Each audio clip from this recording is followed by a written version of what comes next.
Semangat pagi, video ini adalah bagian pertama dari 5 rangkaian video tentang Introduction to Ethical Hacking and Penetration Testing atau disingkat dengan EHPT. Sebelum kita lanjutkan slide berikutnya, coba Anda pikirkan apakah makna ethical hacking dan penetration testing dan apakah tujuan kita mempelajarinya. Tolong di pause dulu videonya selama 30-60 detik. Nah, setelah itu silakan dilanjutkan kembali. Oke, setelah 30 sampai 60 detik, saya asumsikan Anda sudah memiliki pemikiran atau hasil pemikiran tentang makna dan tujuan dari ethical hacking dan penetration testing atau EHPT ini. Nah, ada dua kemungkinan yang merupakan hasil dari pemikiran Anda. Yang pertama, dari sisi yang negatif, itu Anda akan fokus ke hacking dan penetration. Anda akan berpikir bahwa setelah mempelajari kuliah EHPT ini, Anda akan mampu melakukan hacking dan mengambil data dari server orang lain tanpa izin atau mencuri data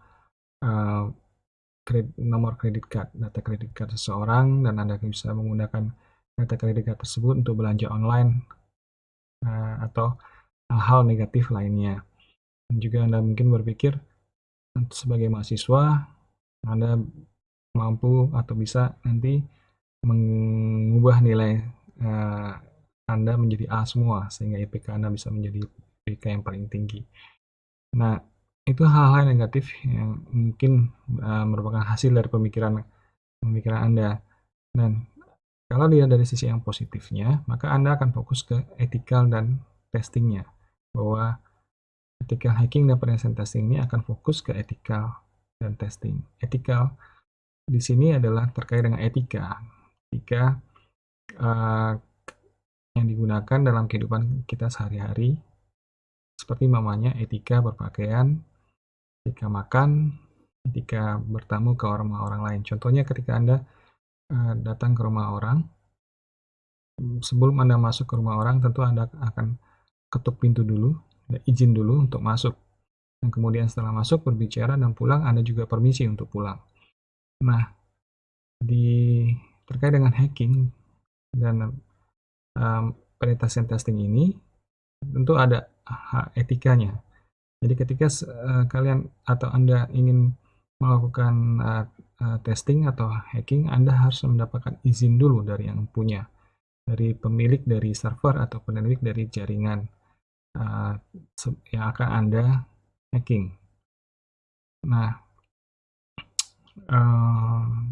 yang paling utama adalah izin dulu. Etika yang pertama adalah izin dulu. Tanpa izin, Anda tidak diperkenankan, tidak boleh melakukan hacking atau mencoba memasuki jaringan seseorang atau server seseorang tanpa izin.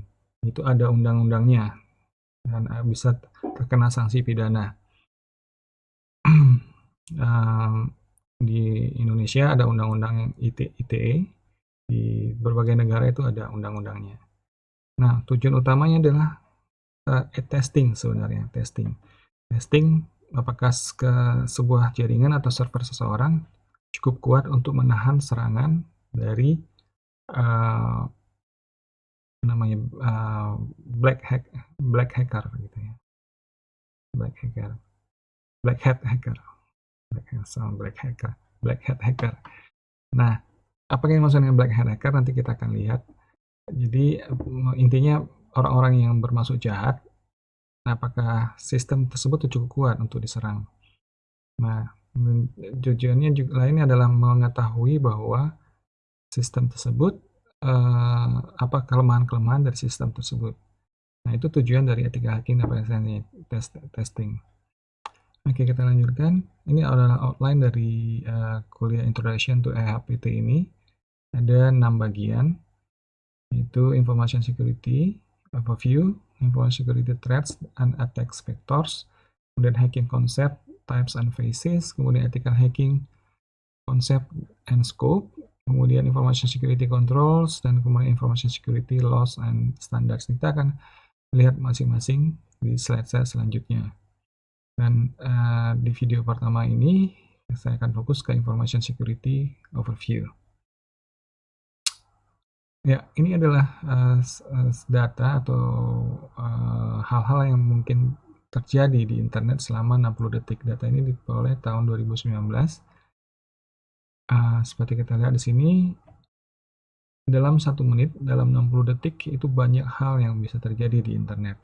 Contohnya di Google itu bisa ada 3,8 million atau 3,8 juta searching.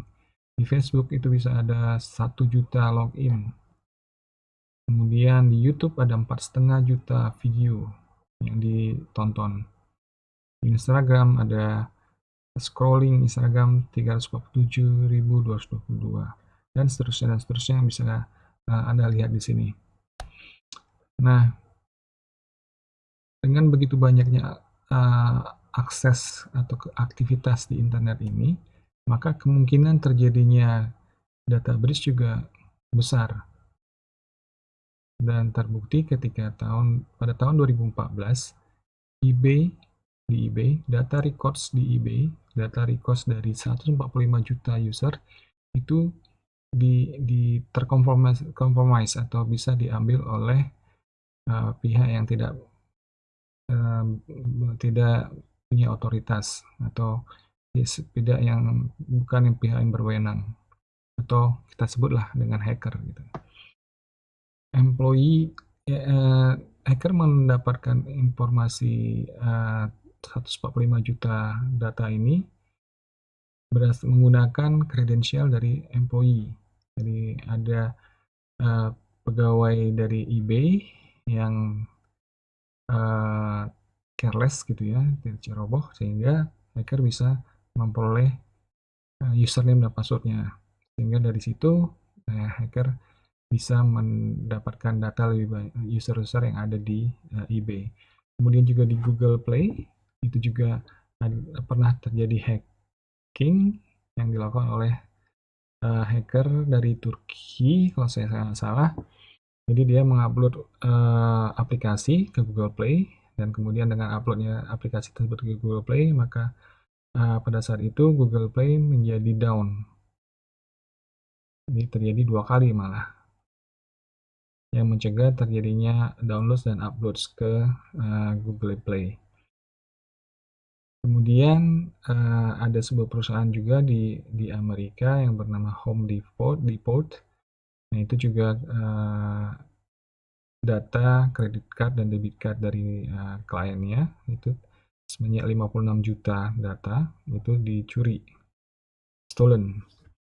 Ini diserang menggunakan malware, sehingga data atau station untuk jual beli transaksi itu bisa terkena virus atau malware ini, dan datanya bisa dikirimkan ke hacker. Kemudian JP Morgan Chase itu juga terjadi serangan terhadap web aplikasinya, sehingga data 76 juta customernya itu bisa diambil oleh hacker. Oke, ini adalah grafik atau data secara keseluruhan di tahun 2014, mulai dari Januari sampai Desember, hal yang terjadi atau breach yang terjadi di internet. Ya, ini bisa dilihat sendiri data-datanya. Kemudian ini data yang diambil tahun 2018, semester pertama dari 2018 atau first half. Itu dapat kita lihat di sini ada data records yang terkompromise atau diambil oleh pihak yang tidak berwenang. Itu sebanyak 4,5 miliar. Jadi ada data-data rincinya seperti ini, bisa nanti Anda baca dan lihat sendiri. Oke, nah kemudian untuk melihat pentingnya kita melakukan ethical hacking dan penetration testing, Nah, Gary McGraw sudah membuat skema untuk secure SDLC, Secure Software Development Lifecycle. Dan kita lihat di sini ada tahapan, jadi yang berwarna ungu atau apa ini biru. Nah, ini adalah rangkaian software development lifecycle, dimulai dari requirements dan use case, kemudian ada design, kemudian ada test plans dan coding, kemudian menghasilkan tes, dievaluasi, kemudian menghasilkan feedback. Nah, ini rangkaian SDLC yang normal. Kemudian di Gary McGraw membuat sebuah guidelines atau panduan atau rules seperti yang di sini yang berwarna pink. Itu adalah ada prinsip-prinsipnya harus diterapkan di setiap tahapan dari SDLC ini. Prinsip-prinsip di bagian requirement dan use cases, kemudian ada prinsip di test plans, membuat test plans, kemudian ada prinsip di design, kemudian ada guidelines untuk melakukan setiap tahapan dari SDLC, kemudian ada attack patterns, pola serangan yang mungkin terjadi di setiap tahapan SDLC, kemudian rules yang harus diterapkan pada saat coding, kemudian kemungkinan weakness, kelemahan-kelemahan atau vulnerabilities yang mungkin terjadi, kemudian exploits. Nah, ini udah ada standarnya atau patokan-patokannya atau panduannya. Dan kemudian Gary McGraw membuat tahapan-tahapannya secure-nya untuk mengamankan SDLC tersebut dengan bagian-bagian yang berwarna biru seperti seperti di sini ada abuse case, ada security requirements, ada risk analysis. Di setiap pada SDLC tadi ditambahkan fungsi-fungsi abuse cases. Jadi kalau kita menggunakan secure SDLC di tahapan pembuat requirements, kita harus juga membuatkan abuse casesnya. Kemungkinan terjadinya abuses atau kemungkinan data hilang atau tidak berfungsi sebagai mestinya. Jadi fungsi-fungsi yang software yang nanti tidak fungsi sebagai mestinya, nah itu dibuatkan abuse casesnya. Kemudian ada security requirements untuk mengamankan software tersebut, apa yang menjadi requirement, kebutuhan-kebutuhannya sesuai dengan user tentunya. Dari sampai level apa atau seberapa aman atau seberapa secure software-nya nanti. Itu tentu sesuaikan dengan kebutuhan dari users. Jadi di sini kita lihat ada risk analysis, ada external review, di review, kemudian ada risk based security test, kemudian ada static analysis, kemudian ada risk, dan di sini kita lihat ada penetration testing. Nah, inilah merupakan bagian dari ethical hacking dan penetration testing. Jadi kita lihat di sini penting sekali untuk melakukan penetration testing untuk menguji kekuatan dari sistem atau aplikasi yang digunakan di jaringan maupun di internet. Oke, nah untuk memahami EHPT perlu kita pahami juga terminologi yang digunakan di EHPT. Pertama, terminologi pertama adalah hack value. Hack value ini adalah bicara tentang apakah sesuatu cukup bermanfaat untuk atau cukup berharga untuk dilakukan hacking gitu.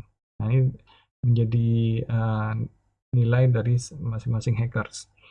Kemudian vulnerability itu ada kelemahan dari sistem.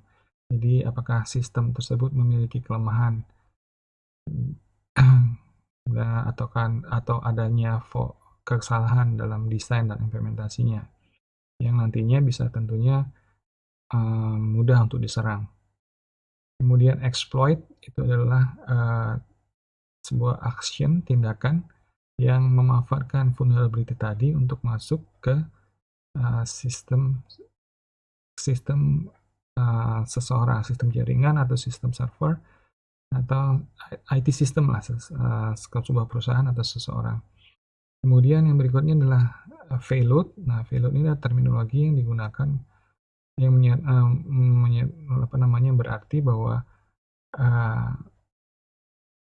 bagian dari code yang untuk exploit, ketika melakukan exploit ada bagian dari exploit tersebut, dari code exploit tersebut yang disebut dengan payload, yaitu merupakan data atau instruksi-instruksi yang akan dieksekusi untuk melakukan aksi dari yang diinginkan oleh si penyerang, si attacker. Contohnya, apakah aksinya untuk mendestroy, menghapus data di sebuah server, atau membuat backdoors, atau melakukan hijacking komputer, melakukan enkripsi, dan lain-lainnya. Itu berada di payloadnya. Jadi payload ini konten dari exploit. Jadi ada exploit, itu ada beberapa bagian dari code-nya. Jadi ada yang untuk masuk, kemudian menempatkan payload-nya itu di dalam sistem seseorang, dan ketika payload itu dieksekusi, maka terjadilah aksi yang diinginkan oleh si penyerang. Oke. Nah, terminologi berikutnya adalah zero day attack. Zero day attack ini adalah yang sesuai dengan namanya, zero day, hari ke-0. Serangan hari ke-0, bahwa serangan ini akan dilakukan sebelum adanya patch, atau bahkan sebelum diketahui adanya kelemahan atau vulnerability dari sebuah aplikasi atau sebuah sistem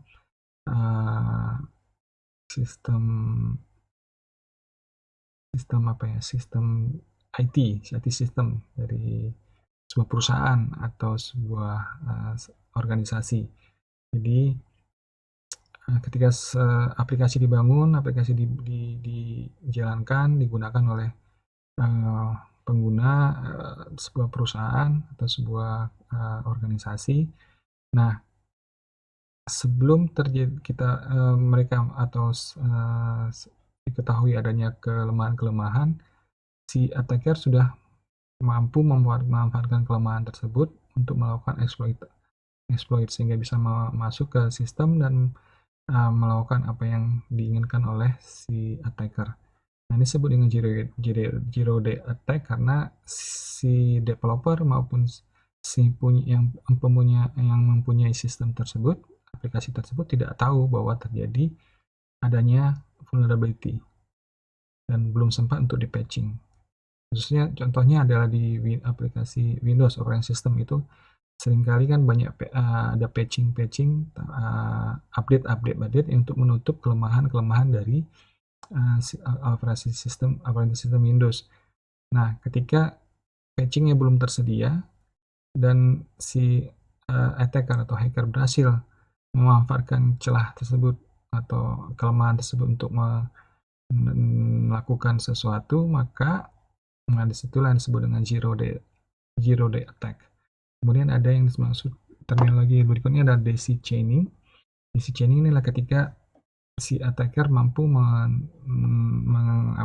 melakukan menembus atau menguasai sebuah komputer, termasuk sebuah komputer tanpa izin tentunya, dan masuk ke sebuah jaringan. Nah, kemudian dari komputer tersebut, dia akan menggunakan komputer tersebut untuk masuk lebih dalam lagi, untuk menguasai komputer lainnya atau server lainnya, atau masuk ke jaringan lainnya. Nah, itu disebut dengan daisy chaining. Kemudian ada terminologi yang disebut dengan doxing. Doxing itu adalah ketika attacker berhasil memperoleh data privat dari seseorang atau data personal dari seseorang, dan kemudian data tersebut dikumpulkan dan ditempatkan di server publik atau di sosial media. Jadi itu disebut dengan doxing. Kemudian terminologi berikutnya adalah bot, robot gitu ya. Itu aplikasi atau software yang dapat dikontrol secara remote, untuk dieksekusi secara remote atau berdasarkan otomatis berdasarkan waktu atau berdasarkan dieksekusi di-trigger oleh hal-hal lainnya. Disebut dengan predefined task. Oke, kemudian, nah itu tadi terminologi dari apa yang hal yang terkait dengan EHPT. Kemudian ini adalah elements of information security. Ya, jadi ini bisa juga disebut dengan terminologi atau komponen-komponen dalam information security. Bahwa sistem security atau keamanan informasi itu harus mampu menyediakan hal-hal berikut. Pertama adalah confidentiality, bahwa sistem information security itu harus bisa menjamin bahwa aksesibel hanya untuk orang-orang yang berwenang. Jadi orang yang tidak berwenang itu tidak bisa mengakses sistem atau bahkan data. Jadi kalau di FBI itu ada data FBI konfidensial, maka yang boleh membaca dokumen tersebut adalah orang-orang FBI saja. Di luar FBI tidak boleh. Nah, seperti itu. Jadi confidentiality ini terkait dengan siapa saja yang berhak untuk melihat. Hanya orang-orang tersebut saja yang diperkenankan untuk melihat, yang lain tidak boleh. Kemudian integrity adalah terkait dengan sama dengan integritas seseorang, bahwa orang tersebut mengatakan apa yang dilakukan, melakukan apa yang dikatakan, atau tidak berbohong gitu ya.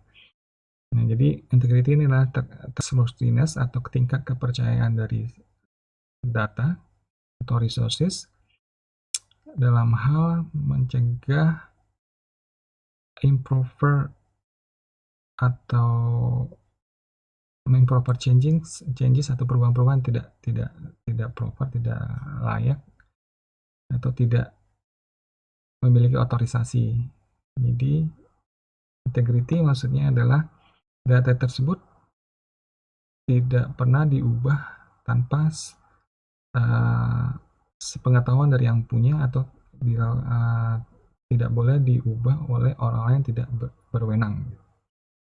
Jadi ketika data dikirimkan di jaringan itu tidak mengalami perubahan. Nah, itu berarti terkait dengan integritas.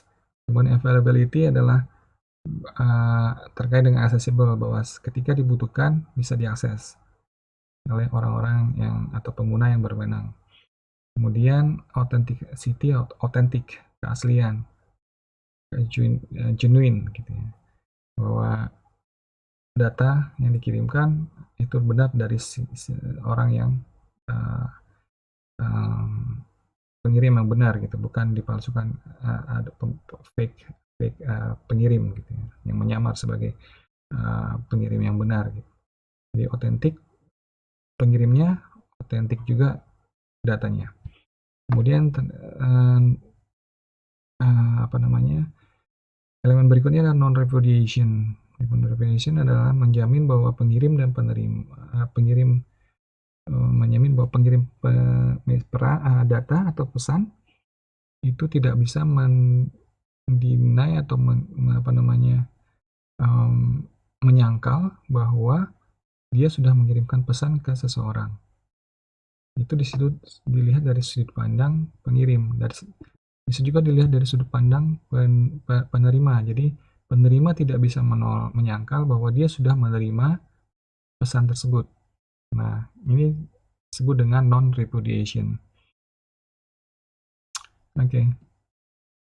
Nah, terkait dengan information security, ini ada tiga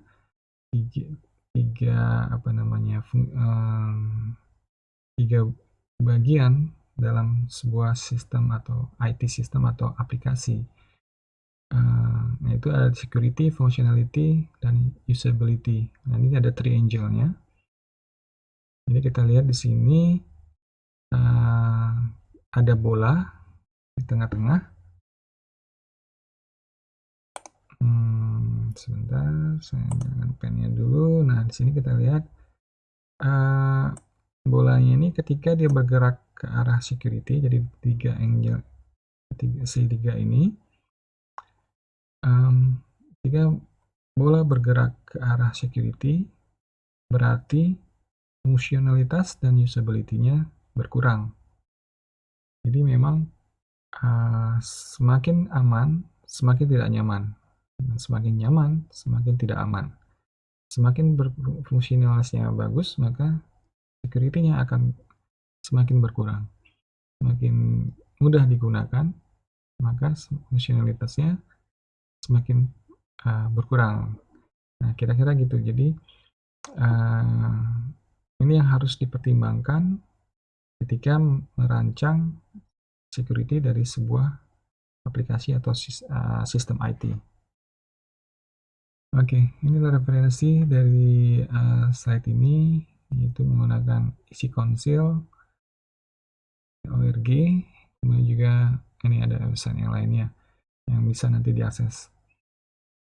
Oke, itu saja untuk bagian pertama dari rangkaian 5 video introduction to ethical hacking dan penetration testing.